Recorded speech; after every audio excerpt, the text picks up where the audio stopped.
So Thread really is about finding a way to tip Baltimore City. If you think about our city and what has happened throughout the civil rights movement, there was a huge effort to bring about a more diverse, inclusive, and equitable city here in Baltimore. And the challenge is that a lot of those efforts focus on the logos of the movement.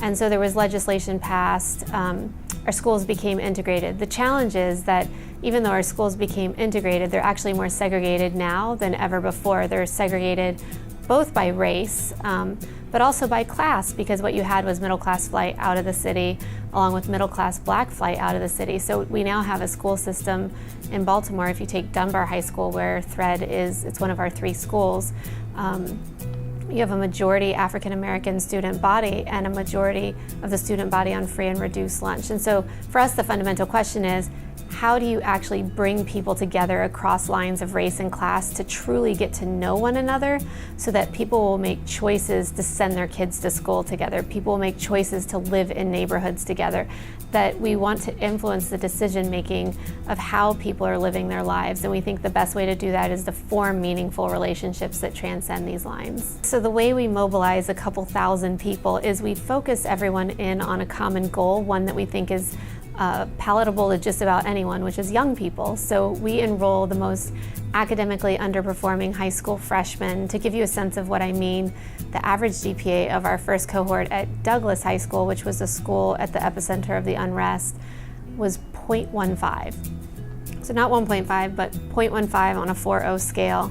Our students are exemplary individuals, but they are facing extraordinary challenges outside of school, from homelessness to having a parent who's deceased or incarcerated.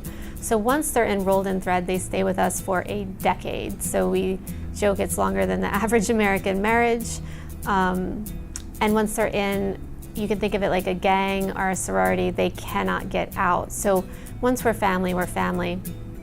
And so that common goal of rallying around the most academically underperforming students who have tremendous potential but haven't fully reached that potential, is something that allows us to mobilize people. And then within that model, everyone has a clear role. So each student is given up to 5 volunteers, and those 5 volunteers do everything from pack their lunch, give them a ride to school, provide tutoring, help them keep the electricity on in their home. Anything you could envision doing for your own child is basically what we do for our children.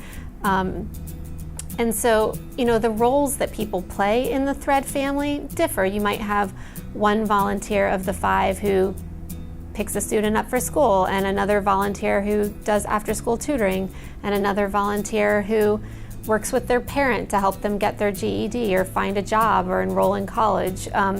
So everyone's role is different, but it's clearly defined.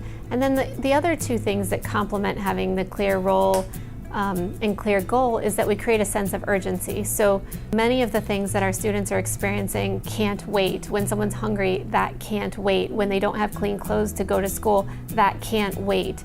And so that sense of urgency, combined with the fact that we measure success in real time, those 4 things, goal, role, urgency, and a way to measure success in real time, that's how we mobilize everyone. And in doing so, without even really thinking about it, as you're mobilizing people to act together towards this common goal, you end up creating these relationships, and those relationships transcend these lines of race and class. And so as people get to know one another, it influences their behavior in both conscious and subconscious ways.